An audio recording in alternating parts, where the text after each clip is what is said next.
I'm Mike Graham. This is Putin's War, where we explain what's happening in Ukraine, what's going on in Moscow at the heart of the Putin regime, and how the rest of the country and the rest of the world is acting around what's going on. Today, I'm delighted to say we're joined by Cormac Smith, former special advisor to the Ukrainian Foreign Ministry. Cormac, thanks very much for joining us. We call it Putin's War because it is Putin's war. It's always been Putin's war, but we've had some developments this week that might make Putin slightly nervous about what's going to happen.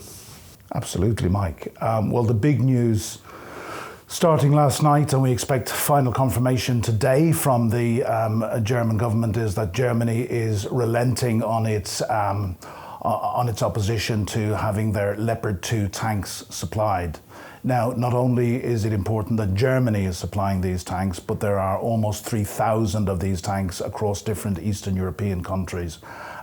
General Valery Zaluzny, who is the head of the Ukrainian Armed Forces, and I confidently predict in years to come they will be studying the tactics of this man in military academies around the world, has indicated that he needs 300 of these tanks to actually get the job done. They may actually need more, but I think the important point is that we give the Ukrainians anything and everything that they need to drive Russia off their land and back to the internationally recognised borders of 1991. Because we've spoken before about how necessary it will be to end the conflict by basically winning it, other than trying to kind of find a way out of it by finding some kind of compromise, because nobody really believes there will be a compromise. No, I think the world is finally coming to its senses on this. I mean, I've been saying this for over a year. But interestingly to report, General Lord Dannatt, who's the former head of the British Army, retired now, was speaking on another channel on Monday morning, and he very pointedly said, this war is not going to be sorted out around the negotiation table. It's got to be sorted out on the battlefield. And again, he was very, very clear that we need to give the Ukrainians the weapons they need. And when asked, was he confident that the Ukrainians could do the job, he had no hesitation in saying yes. Yes, and so in terms of what Putin's reaction to this news will be, will he be trying to order up more tanks of his own? Will he be trying to increase the military presence in some parts of Ukraine?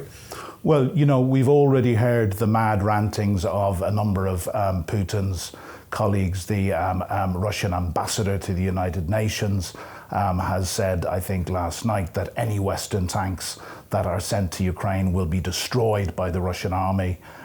Given the way the war has gone for Russia in the last 11 months, I don't think we have too much credibility on that. Russia is losing this war very, very badly. The Ukrainians are proving to be better trained, better motivated, more disciplined, and what's more, they're fighting for a just cause. They are fighting for their homeland and their families. And you know, Mike, it's important, I think, to say that this is a war in Europe in 2023 where genocide is being committed and has been committed since the beginning of the war. The first the world really heard about it, I was hearing about some horrible atrocities before, was when Bucha, just north of Kyiv, was recaptured after the Ukrainians effectively won the battle for Kyiv. And we saw, you know, over 400 deaths, evidence of rape, not just of women, but of children and babies, of torture, just absolutely They found sheds, stuff. didn't they, with things in them which were clearly implements of torture, and evidence where people were clearly being electrocuted or, that's right, you know, beaten, just horrendous stuff that you thought had been long gone since even the time of the Balkans War. But you know, Mike, you and I grew up in a time when we thought that this sort of barbarism, certainly in Europe, was something that was consigned to the past. It was something that happened during the Second World War under the Nazis. Can I make a comparison? In the city of Mariupol, a city the size of Edinburgh, the Nazis murdered 20,000 Ukrainian civilians over 2 years. Mariupol has all but been wiped off the map. And the mayor's office of Mariupol has estimated that in 3 months, over 100,000 Ukrainian citizens have been murdered. That's the comparison between Nazi Germany and what Russia is doing today. There are more and more older people who remember the Second World War will say that the Russians are worse than the Nazis ever were. And I think that's an awful indictment, isn't it, of what they've been allowed to get away with, but perhaps not for much longer. Is there a time frame, do you think, from the West's perspective, with all of the help that is now being given and the money coming from the US and the tanks coming from Europe and all of that other equipment that America's helping them with as well, is there a point at which you could predict that this might come to an end, or that the win might be available to declare? Mike, it's a very hard question to answer. And, I'm not a military man, but as part of my commitment to try and help people understand what's going on, which was something I was originally asked to do by my Ukrainian friends back in December 2021 when I was out there. Well, I remember when we first started talking to you, and it seemed then that perhaps we wouldn't be doing it for long.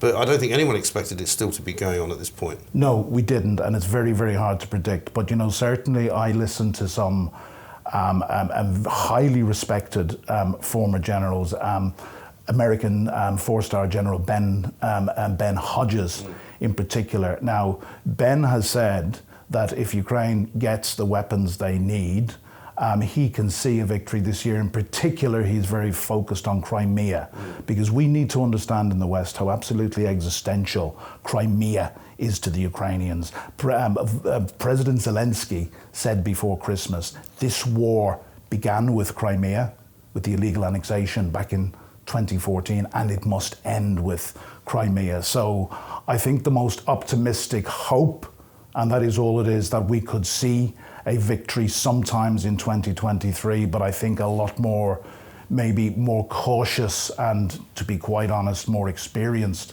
heads than mine are saying that this war could be longer. The only thing that I can say with absolute certainty, and knowing the Ukrainian people as I got to know them in the 2 years that I was out there working at the heart of their government, but also I made friends for life, and I've been closely in contact, and I speak to Ukrainian friends both in and outside their government on a daily basis at the moment. Ukraine will never give up. Could I quote somebody I made friends with when I was out there? Viktor Yushchenko was the president of the Orange Revolution. Yeah. And Viktor's wife, Katya, to her friend, said to me at the start of this year, just shortly after the beginning of the war, she said, Cormac, the first shot in this war wasn't fired in 1914. It was fired in 2014. It was fired in 2005 when they tried to murder my husband. And Victor went on CNN. He was the guy they poisoned, wasn't he? He was the guy they poisoned with dioxin. Yeah. He's only one of 2 or 3 people. His face turned a terrible colour of grey, didn't it? That's right. Yeah, I remember that. I mean, I can tell you, because I met him back in 2017 and 2018, he's made a remarkable recovery. But, Victor said in a CNN interview, it was back in March, early April, he said, this war will only end when the last Russian soldier is driven off Ukrainian land, or the last Russian soldier is killed, or the last Ukrainian dies. That's quite meaningful, isn't it? And what about Putin? Because he's not a man that wants to give up the fight. He clearly is all about telling his domestic audience that he's winning and that he will eventually win. If he eventually does lose, how is he going to be able to explain that to the people of Russia? He's not, Mike, and that's a very important point, because, in the same way as this war is an existential threat to the Ukrainian people, because Putin and his colleagues in the Kremlin have said on many, many times that they do not believe Ukraine has a right to exist. 2 days only before the invasion back in February, Lavrov, their foreign minister, said, just very, very simply, he said, Ukraine has no right to sovereignty. We need to listen to this. So they have, they believe that Ukrainians and Russians are one people. This is their pretext for, one of their many false pretexts for going in. So, Putin cannot afford to lose. Putin will not stop until he is stopped, pure and simple. And that is why, in 2023, if we really value the principles of freedom that you and I quite frankly, were brought up not just to appreciate, but to take for granted, because we thought these sorts of horrors, certainly in Europe, were in the past. And if we really value freedom, then we have got to double down, and we have got to give the Ukrainians every single weapon they need to do the job. Cormac, thank you very much indeed. That's Cormac Smith on the latest from Ukraine. Military build-ups coming. We'll be back with you same time next week for more on Putin's war. You've been watching The Embassy of Mike Graham.